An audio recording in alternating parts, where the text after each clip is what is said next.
Magandang araw Pilipinas. Narito na ang ating fresh weather update ngayong araw ng Lunes, ika-22 ng Setyembre mula sa Pag-asa. As of 3 a.m. kanina, namataan ang mata ng bagyong Nando sa layong 265 kilometro silangan ng Kalayaan, Cagayan. Taglay nito ang napakalakas na hanging umaabot sa 200 at 5 kilometro bawat oras malapit sa gitna at may pagbugsong hanggang 200 at 50 kilometro bawat oras habang kumikilos pa kanluran, hilagang kanluran sa bilis na 20 kilometro bawat oras. Dahil dito, mararanasan ang matinding epekto sa hilagang bahagi ng Luzon, lalo na sa mga lalawigan ng Batanes, Cagayan kasama ang Babuyan Islands, Isabela, Ilocos Norte at Sur, Apayao, Abra, Kalinga, Mountain Province at Ifugao. Asahan ang malalakas hanggang sa matitinding pag-ulan na maaring magdulot ng flash floods at landslides, kasama pa ang napakadelikadong hanging dala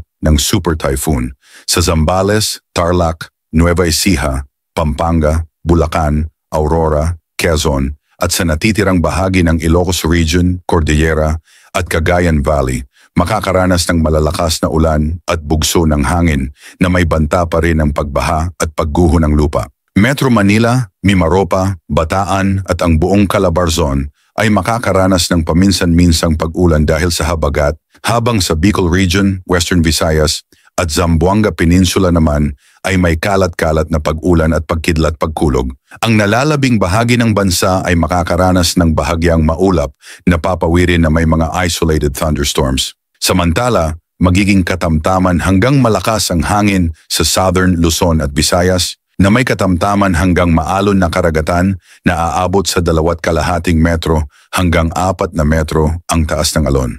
Sa Mindanao naman, banayad hanggang katamtaman ang hangin na may katamtamang dagat na may taas na 0.6 hanggang 2.5 metro. Palambing ng like at subscribe bilang suporta sa ating channel PWD. Ang ulat panahon na hindi kaiiwan, rain or shine, ingat Pilipinas.